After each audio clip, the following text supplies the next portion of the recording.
भाई चल पड़े ज्योति सर आज फिर चल पड़े भाई। कल का इधर ज्योति सर का सीन दिखा के लाऊं भाई ने आधे भाई और मस्त क्या भाई वन लाइक रंजीत महेंद्र और रजत भाई ज्योति सर के नज़ारे भाई आप दिखाऊंगा भाई पूरे घर तक चल पड़े हाई में भाई पूरे अच्छा है 10 का प्रोग्राम 10 मिनट में 12 किलोमीटर पकड़ना पड़ेगा भाई। आजा भाई आजा रे सर भाई काट लेना सीधा सीधा सीधा ये बताइए जय भाई जय बाबा परशुराम जी जय भगवान परशुराम जी क्षेत्र में इन दिनों में ये शास्त्री जी अपने ऑनलाइन लेते हैं ज्योति सर का दिखा के लाऊंगा सामने भाई पूरा ये तो बस क्या करो राम राम हैं बहुत जान भाई ओ भाई ये सड़क खाली कर दो ये दो भाई कन्या खड़ी है रास्ते में आजा भाई ध्यान देना जान दे चलो भाई ठीक है भाई मिलते हैं ज्योति सर जगह बात का पहले फ्री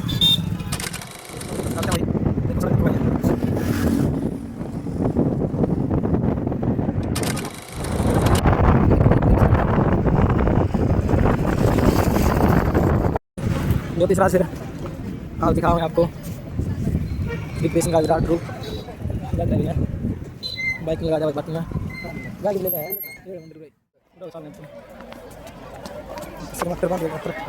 ये दर्शक मात्र बंद है देखो कितने भाई बंदे हैं यहाँ पे ये भी पता चलेगा थोड़ी देर में इसके ऊपर आपको दिखाएंगे सीन ये हमारा डोगेश भाई हेलो दिखा भाई नज़ारा देखो भाई ये साइड श्री कृष्ण जी का विराट रूप दिखाया जाएगा थोड़ी देर में ये भी आपको दिखाएंगे। कल इतना क्राउड नहीं था आज वो लाइटिंग स्टार्ट होना देखो अच्छे कैमरा लगा रहे हैं एंजॉय कर रहे हैं अब नज़ारा देखो भाई सर आगे भाई ज्योति सर का शो आज आपको दिखाएंगे कल नहीं दिखा पाएंगे तो बहुत भीड़ है यहाँ पे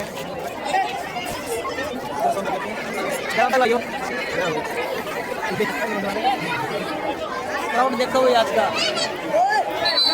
बच्चे देखो भाई शो स्टार्ट होगा 5 मिनट बाद 2-4 मिनट बाद बाकी आपको नज़ारा दिखाएंगे स्कूल के बच्चे आप जाएंगे सर प्लीज़ आप भी बैठ के देखना पड़ेगा वो ये नज़ारा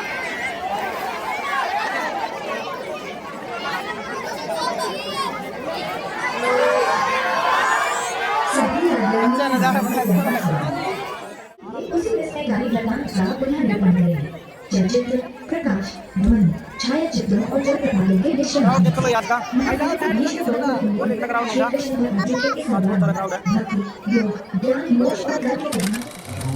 कनकन बहते निहारा है और इसी ठोर से मैंने त्रिशतवती नदी को प्रवाहित होते देखा है।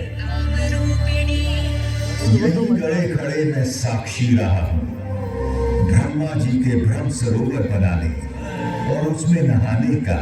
यहीं से मैंने समृद्ध सरोवर में 7 सरस्वतियों को समाहित होते अवलोकित किया है और इस ज्योति सर से तो मेरा जन्म का नाता है। इस सरोवर के किनारे जन्म लेकर इसके जल से सिंचित होकर इसी स्थल पर इतिहास को बनते बिगड़ते बदलते देखा है। आपके सम्मुख विद्यमान इस वट वृक्ष ने इस पुरातन पवित्र पावन ब्रह्मावर्त में मैंने वेदों को अवतरित होते और पुराणों को विरचित होते देखा है। फिर अष्टांग धर्म स्थापित करने वाले सत्यनिष्ठ दानी दयालु प्रतापी राजा कुरु के समय मैंने इस क्षेत्र इस धर्म क्षेत्र को कुरुक्षेत्र कहलाते भी देखा है। भरतकुल और पुरु वंश के वंशज राजा कुरु का समय ऋग्वेद का काल कहलाता था जब आर्यों के इसी उत्तरवेदी ब्रह्मवेदी आर्याना में अपौरुषेय वेदों का अवतरण हुआ। इस पवित्र भूमि ब्रह्मावर्त में मैंने सहस्त्राधिक हवन कुंडों की यज्ञाग्नि में मंत्रोच्चार के साथ होत्र की संविधा पढ़ते और पूरी धरती को सुगंधित धूम्र से सुवासित होते भी देखा है। कुरुराज के प्रपौत्रों कौरवों और पांडवों के समय मैंने इसी कुरुक्षेत्र को युद्ध क्षेत्र में बदलते देखा है। केवल 5 पद तो मांगे थे पांडु पुत्रों ने, पानीपत, सोनीपत, बागपत, शिवपत और इंद्रपत। पर जब 5 गांव देने से भी मना कर दिया धृतराष्ट्र के पुत्रों ने, तो युद्ध अवश्य भारी हो गया था। एक ऐसा युद्ध जिसने एक वंश, एक नगर, एक राज्य, एक राजधानी, एक देश, एक संस्कृति, एक युग नहीं, पूरे भारतवर्ष को महाभारत नाम की रक्त रंजित मृत्यु और महानाश के मुख में धकेल दिया था।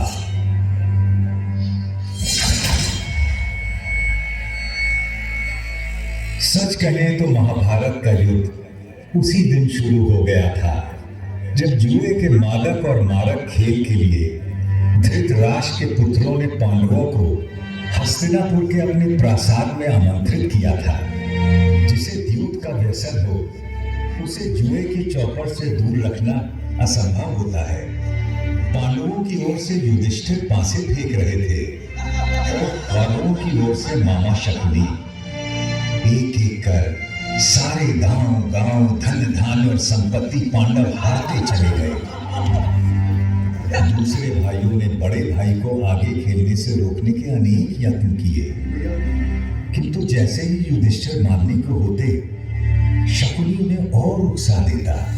ऐसा कैसे हो सकता है कि पांडवों के बड़े राजकुमार के पास एक भी दांव लगाने के लिए कुछ भी न हो? और कुछ तो होगा, कोई रथ घोड़ा, दास दासी, चाकर भृत्य, स्त्री। हाँ, एक चीज है मेरे पास, मेरी पत्नी द्रौपदी, मैं उससे दांव पर लगाता हूँ। भैया, द्रौपदी कोई वस्तु नहीं, हम पांचों की पत्नी है वो। फिर कैसे आप उसे? ठीक है अर्जुन, तुम उसे जीत कर लाए थे, किंतु द्रौपदी में युधिष्ठिर का भी तो हिस्सा है। अभी इसका 5वां भाग काट कर दांव पर तो नहीं लगा सकते ना। आप पासा फेंक के युधिष्ठिर, इस बार जीत निश्चित आपकी ही होगी।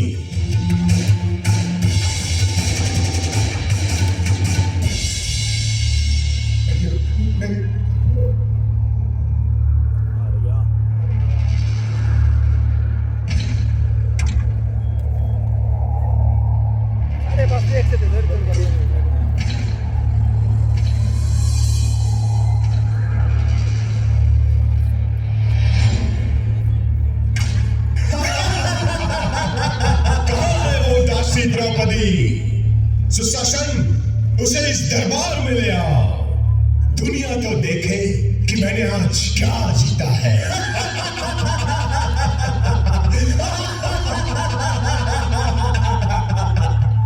पूरे राजमहल में सन्नाटा पसरा था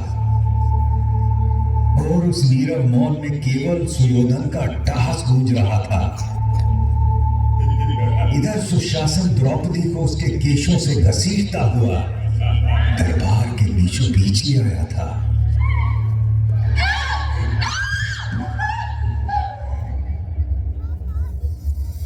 पांच पतियों की पत्नी पांचाली, उस दिन तो तुम्हें ठीक से देख नहीं पाया था, किंतु आज तुझे देखकर मैं अचंभित हूँ रूपवती द्रुपद कन्या।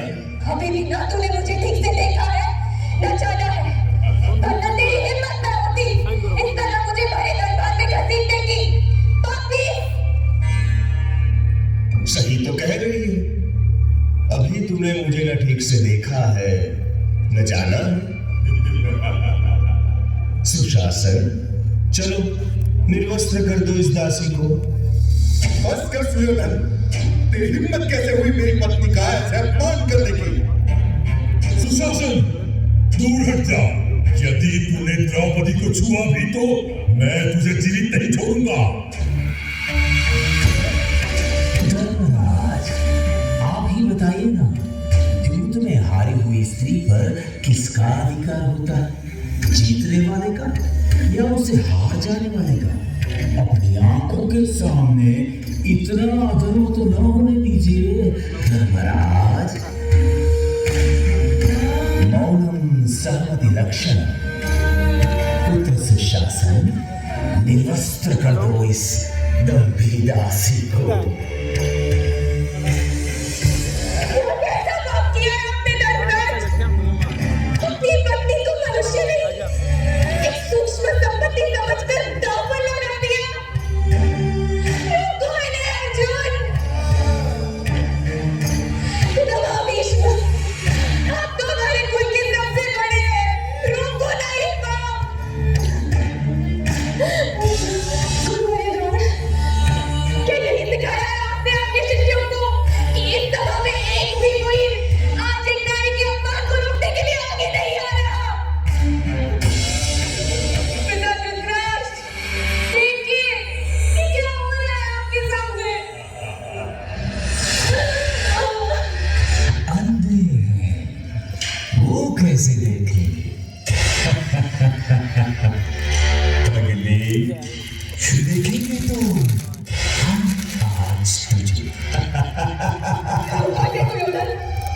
वरना आज के बाद आने वाली पीढ़ियां तुम्हें दुर्योधन नहीं, दुर्योधन के नाम से जानेगी।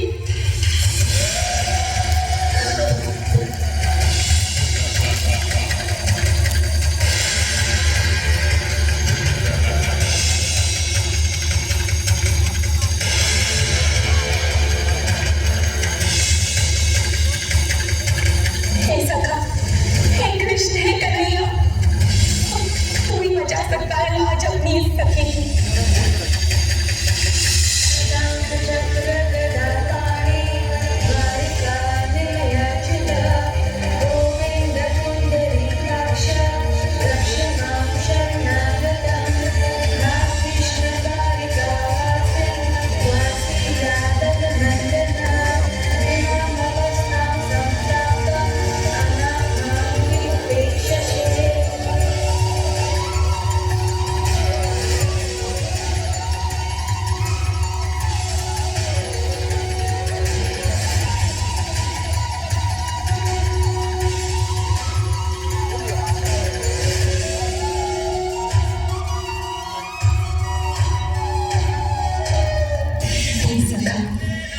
इतनी देर क्यों लगाती? तुम्हें ही तो गलती की मुझे दूर द्वारिका से बुलाने की। यदि तू कहती मेरे मन बसिया कृष्ण, तो मैं तो तेरे पास ही था, तेरे साथ ही था, तुझ में ही था सखी।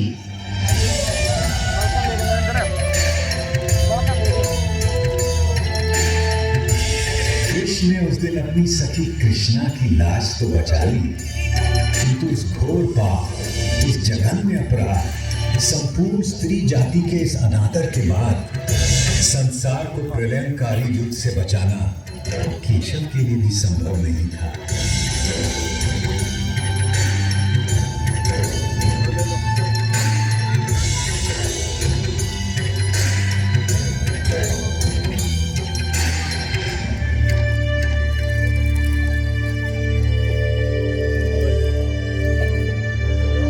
कुरुक्षेत्र को युद्ध क्षेत्र बनाने की तैयारी में तमाम जंगल जलाए जाने लगे, पेड़ काटे जाने लगे। सौभाग्य से पता नहीं कैसे मैं उस दिन बच गया, या दुर्भाग्य से, क्योंकि अगले 18 दिनों में जो नरसंहार, जो रक्तपात, जो छल, जो नृशंस हत्याएं, जो मूल्यों का हनन, जो मानवता का पशुवत चेहरा मैंने देखा, उससे अच्छा था कि मुझे भी काट डाला गया होता या जला दिया गया होता। किंतु सबसे विस्मयकारी, विलक्षण और विचित्र था युद्ध का पहला दिन। और वो पांडवों की 18 अक्षौहिणी सुसज्जित सेनाएं यहीं सामने के मैदान में एकत्र होने लगी।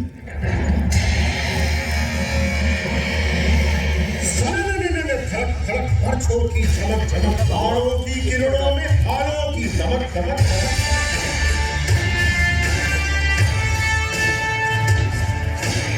लाशों की खड़क खड़क खड़क खड़क खड़क खड़क, रक्तध्वज की लहक लहक लहक लहक लहक, मृत्यु आलिंगन और वीरों की झलक झलक, सेना की सड़क भड़क, ललकारे चहक चहक, धूने हो गर्व से जो जीत दिखे झलक झलक झलक, गज सेना धमक धमक धमक धमक धमक,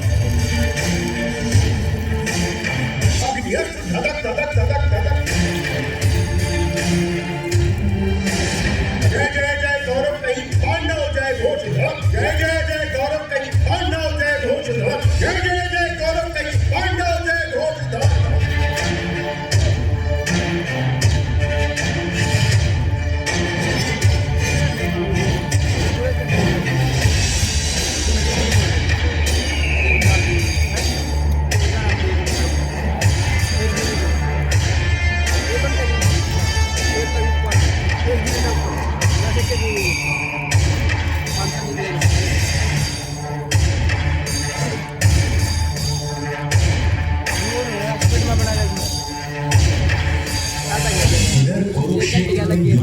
सेनाएं एकत्र हो चुकी थी और उधर दूर हस्तिनापुर के राजप्रासाद में बैठे अंधे राजा धृतराष्ट्र सब कुछ देखने को व्याकुल थे।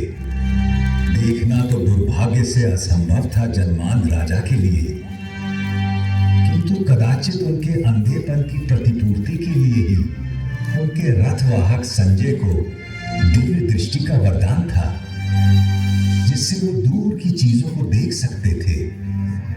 व्यथित धृतराष्ट्र ने संजय से पूछा, धनुक्षेत्र कुरुक्षेत्र में जब मेरे और पांडु के बेटे युद्ध के लिए एकत्र हो गए हैं, तो संजय उन्होंने क्या किया है?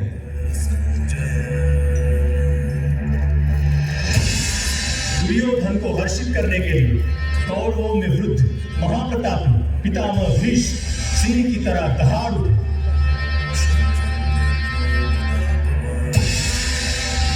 और उन्होंने युद्ध का शंख फूंक दिया है।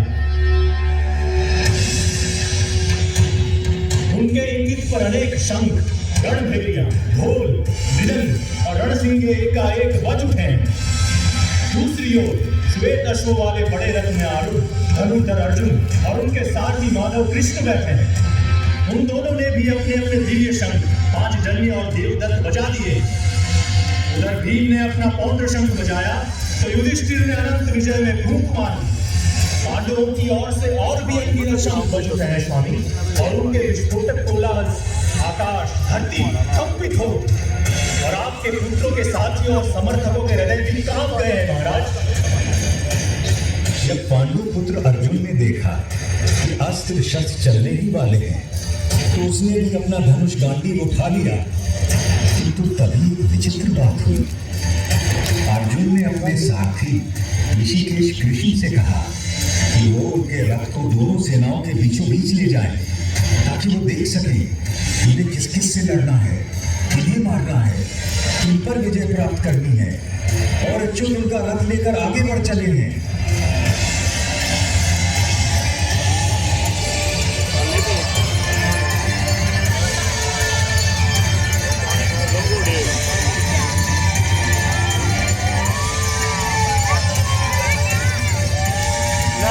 की रहा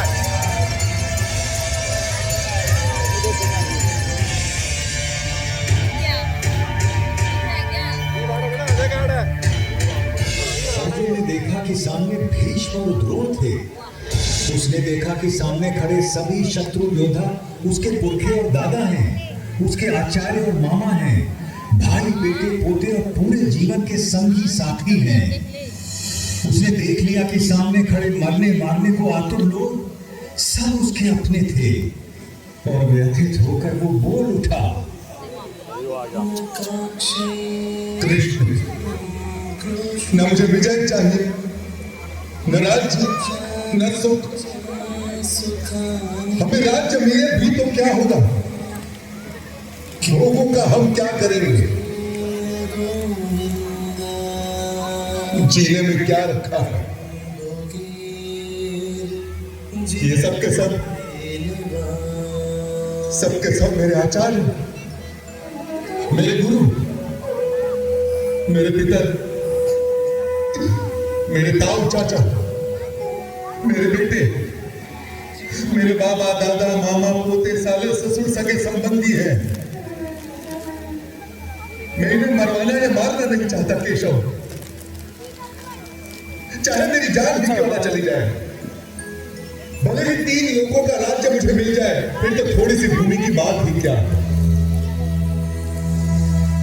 हमारा ये आतताई है, किंतु वो है तो हमारे बंधु ही।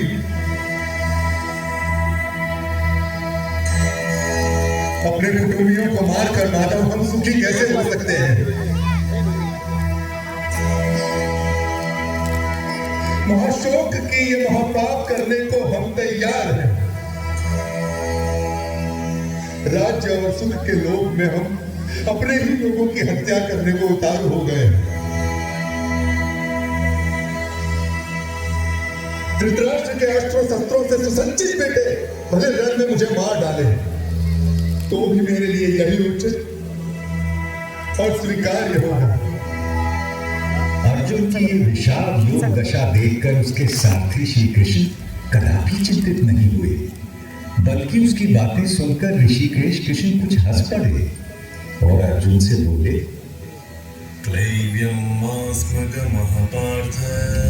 कायर मत बन पार्थ, यह तुझे शोभा नहीं देता।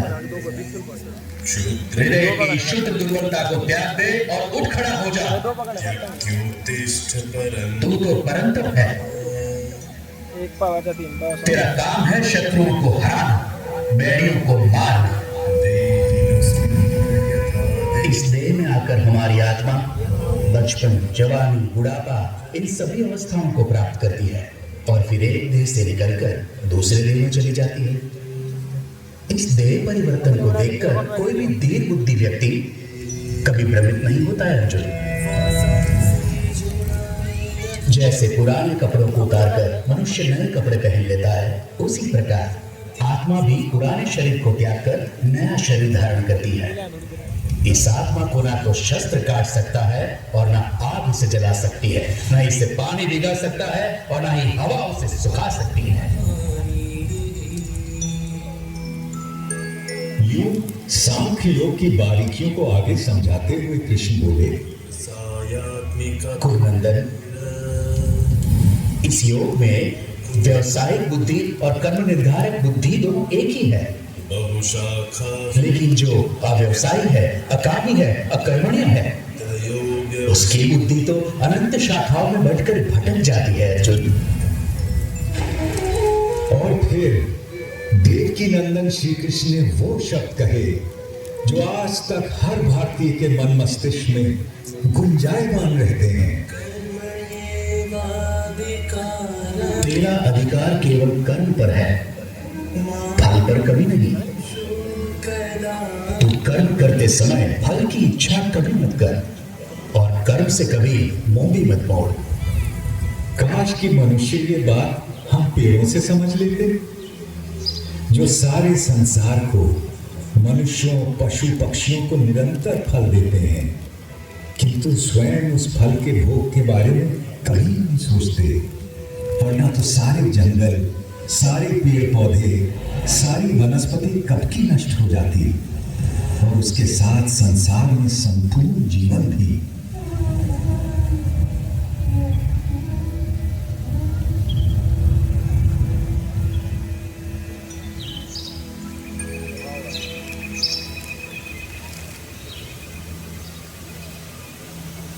आपकी बातें मिली जुली सी है जनार्दन, और आप मुझे भ्रमित कर रहे हैं। कृपया निश्चित करके कोई भी एक बात कहे जिससे कि मेरा कल्याण हो देवकी नंदन। और आपका जन्म तो कई युगों के बाद हुआ था, सतयुग, त्रेता युग। फिर आप सब कैसे जानते हैं कि आरंभ में ये सब कहा गया था? भरतवंशी अर्जुन, जब जब धर्म का ह्रास होता है और अधर्म बढ़ता है, तब तब मैं अपने आप को स्वयं सर्जित करता हूं। भले लोगों की रक्षा के लिए, बुरों के नाश के लिए और धर्म की स्थापना के लिए मैं बार बार अवतार लेता हूं, हर कल्प में होता हूं।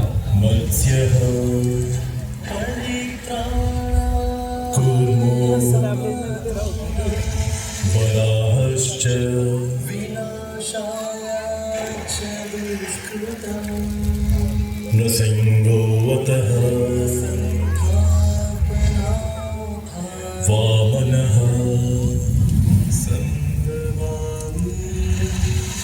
रामो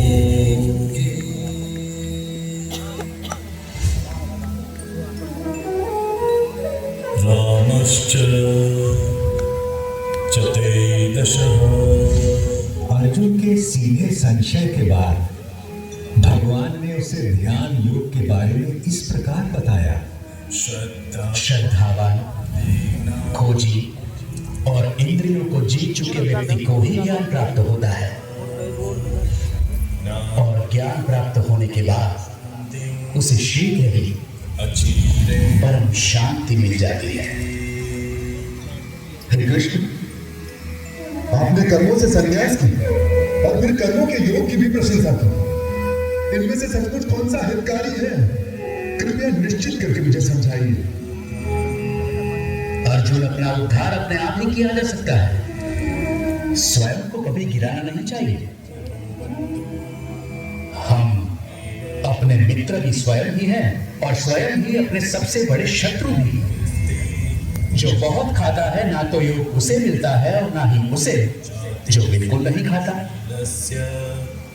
ना ही बहुत सोने वाले को मिलता है और ना ही बहुत जागने वाले को।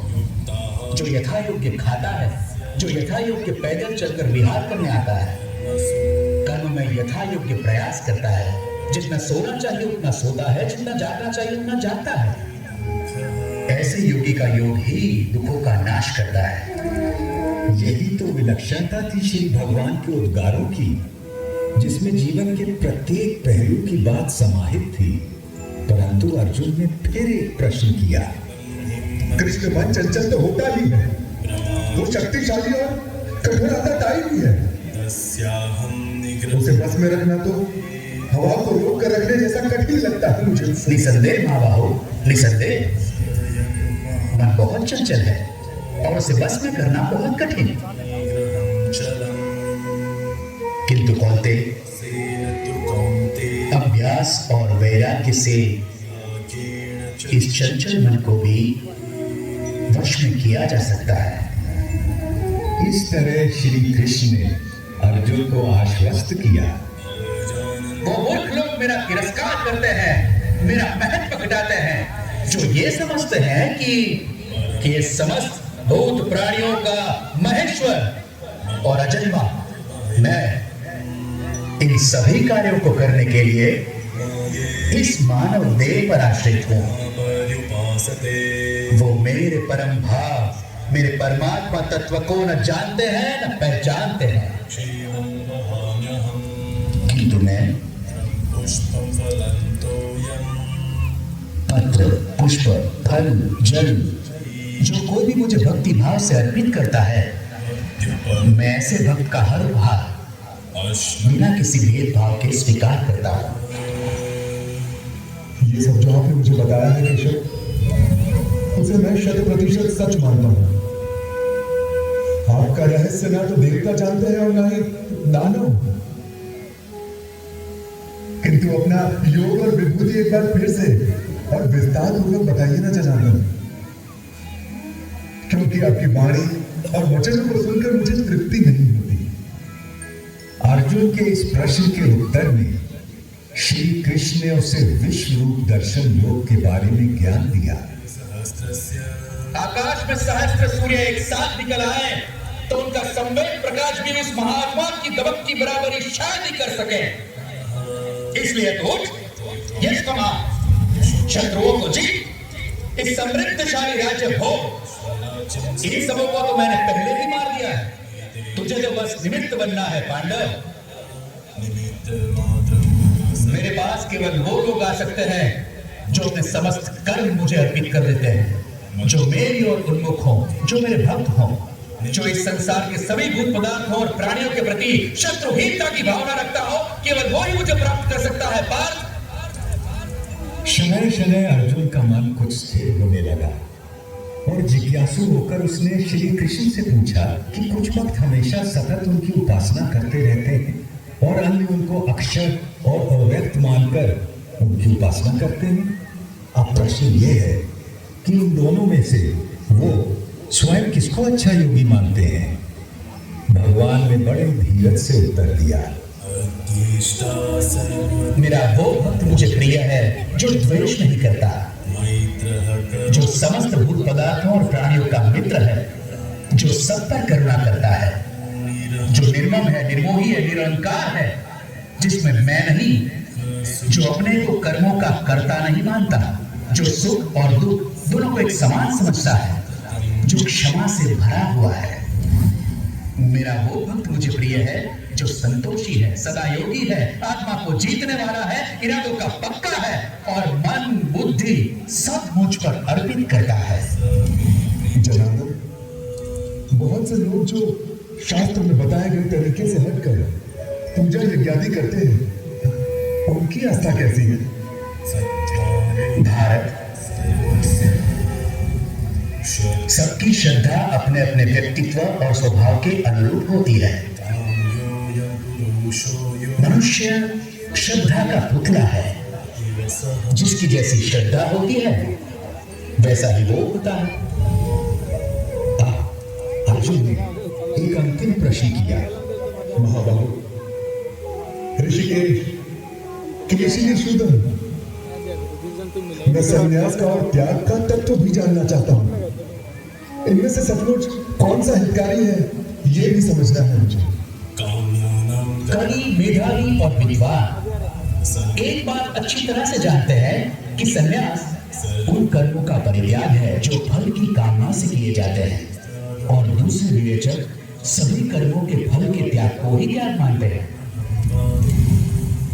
सात्विक कर्ता वो है जिसमें आसक्ति नहीं होती, जो अहमवादी नहीं होता, जो धैर्य और उत्साह से भरा होता है, जो काम के पूरा होने ना होने में सिद्धि असिद्धि में भी निर्विकार रहता है। इसलिए हे पाप, तू सभी धर्मों का त्याग करके मेरी शरण में आ, मैं तुझे सब पापों से मुक्त कर दूंगा।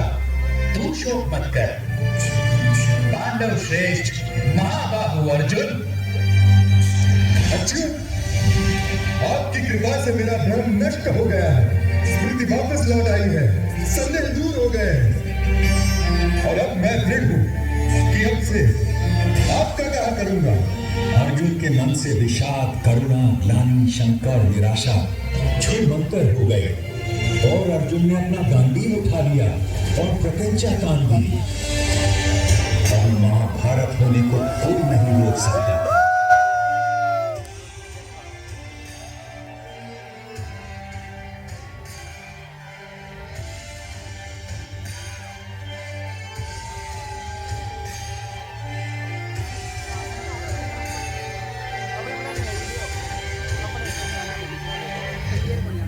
उधर दूर हस्तिनापुर में धृतराष्ट्र के सम्मुख बैठे दूरदृष्टा संजय के मन से भी सारी शंकाएं और भय दूर हो चले, और वो अपने भरतार कौरव नरेश से स्पष्ट बोल पड़ा।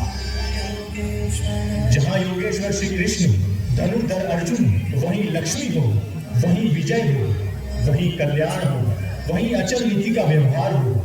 ये मेरा मानना है और ये मेरा मत है। संजय के मन से कौन सम्मत न होगा। केशव और अर्जुन का वो संवाद याद कर सहस्त्राब्दियों बाद भी मैं अभी भी बार बार रोमांचित हो उठता हूँ, किंतु और भी रोमांचित हो उठता हूँ मैं हरि का वो अद्भुत रूप याद करके, जो उन्होंने विश्व रूप दर्शन योग की बात करते समय अर्जुन को दिखाया था। देखते देखते श्री कृष्ण बड़े होने लगे, विशाल होने लगे, विराट होने लगे। देखते देखते उनके अनंत आंख, असंख्य चेहरे अनगिनत हाथ हो गए, जिनमें अगणित अस्त्र शस्त्र सज्जित थे। कोई ऐसी देवी देवता, भगवान, गंधर्व, यक्ष, अप्सरा न थे जो उनमें विद्यमान न हो। वो अनादि अनंत अखंड अचेत अवेद थे। सहस्त्रों सूर्यों का तेज उनमें दमक रहा था। गोल घूमती गूंजती वाणी दशों दिशाओं से गुंजायमान थी।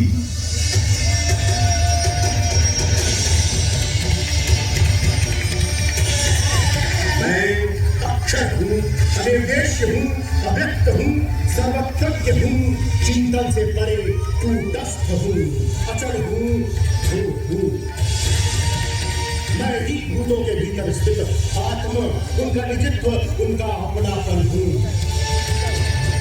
आदित्यों में मैं विष्णु, प्रकाश पुंजों में सूर्य, मारुतों में मारीची, नक्षत्रों में चंद्र, वेदों में सामवेद, देवताओं में इंद्र, इंद्रियों में मन, प्राणियों में चेतना, रुद्रों में शंकर, यक्षों में कुबेर, वसुओं में अग्नि, पर्वतों में मेरु, पुरोहितों में बृहस्पति, सेनापतियों में स्कंद, जलाशयों में समुद्र, महर्षियों में भृगु, वाणी में ओम, यज्ञों में जप, अजर पदार्थों में हिमालय, पेड़ों में अश्वत्थ, देवर्षियों में नारद, गंधर्वों में चित्ररथ, मुनियों में कपिल, अश्वों में उच्चैःसवा, गजों में ऐरावत, मनुष्यों में राजा, हथियारों में वज्र, गौओं में कामधेनु, जन्मदाताओं में कामदेव, नागों में वासुकी, पशुओं में सिंह, पक्षियों में गरुड़, मछलियों में मगरमच्छ, पवित्रकर्ताओं में पवन, ऋचाओं में बृहत्साम, छंदों में गायत्री, ऋतुओं में वसंत, नदियों में गंगा, शस्त्रज्ञों में राम, विद्याओं में अध्यात्म, सृष्टियों का आरंभ अंत मध्य मैं ही हूँ।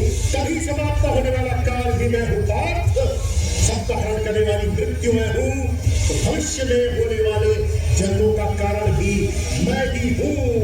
मैं विश्वतोमुख हूँ। ये पूरा विश्व मेरा दुख है।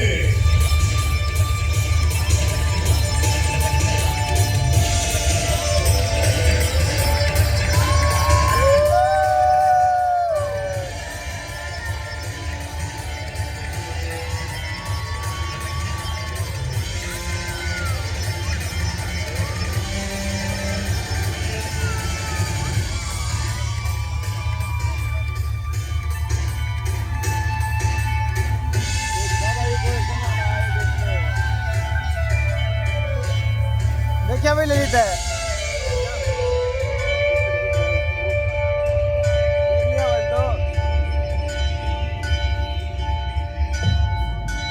मैं बड़भागी था जो उस दिन भगवान का विश्व रूप अपनी आंखों देख पाया और व्यास जी की कृपा से वासुदेव कृष्ण और महात्मा अर्जुन के बीच का यह गुप्त संवाद स्वयं सुन सका, जिसमें सभी उपनिषदों का, समस्त ब्रह्म सूत्र का और समुच्च वेदांत का सार केवल 700 श्लोकों में समाहित था।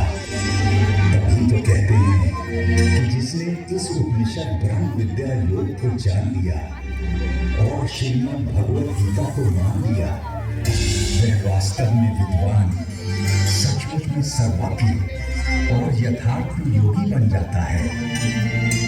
आशा है आज की इस रात के बाद कल का सवेरा आपके जीवन में एक नया प्रकाश, नई आशाएं और निष्काम कर्म के प्रति एक नवीन ऊर्जा लेकर आएगा।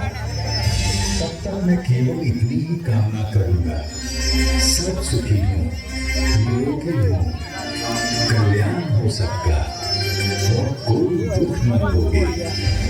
सर्वे भवन्तु सुखिनः, सर्वे सन्तु सर्वे निरामया, सन्तु निरामयाः, सर्वे भद्राणि पश्यन्तु, मा कष्टदे दुख भाग भवे। ओम शांति शांति शांति। शांति बोल दिया।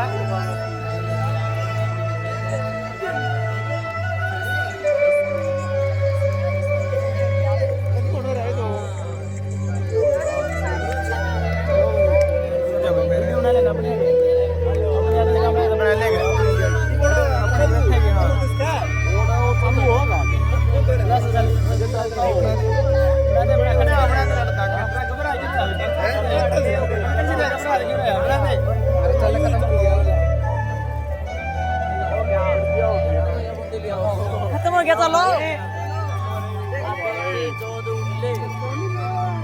आगे बना दे। ऐसा लगा मेरा मजाक है।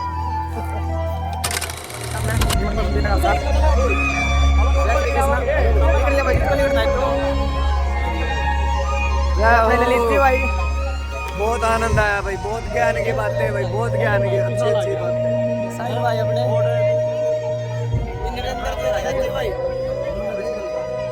कैसा लगा भाई? ये बहुत बढ़िया भाई, मजा आ गया बिल्कुल।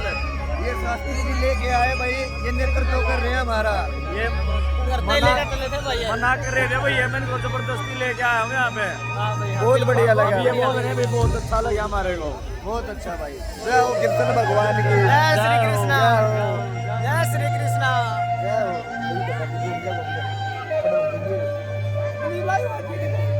जो भाई चैनल बना रहा कल और बता दे चैनल का नाम। अच्छा लगा भाई, बहुत बढ़िया। कैसा लगा? लगा अच्छा कुछ? बिल्कुल मन की तृप्ति हो गया आत्मा की। भाई साहब कैसा लगा भाई ये नजारा आपको? भाई साहब बढ़िया था जी, बहुत बढ़िया था। ठीक था? हाँ जी, एक नंबर था। कैसा देखा? बहुत बढ़िया लगा आपने?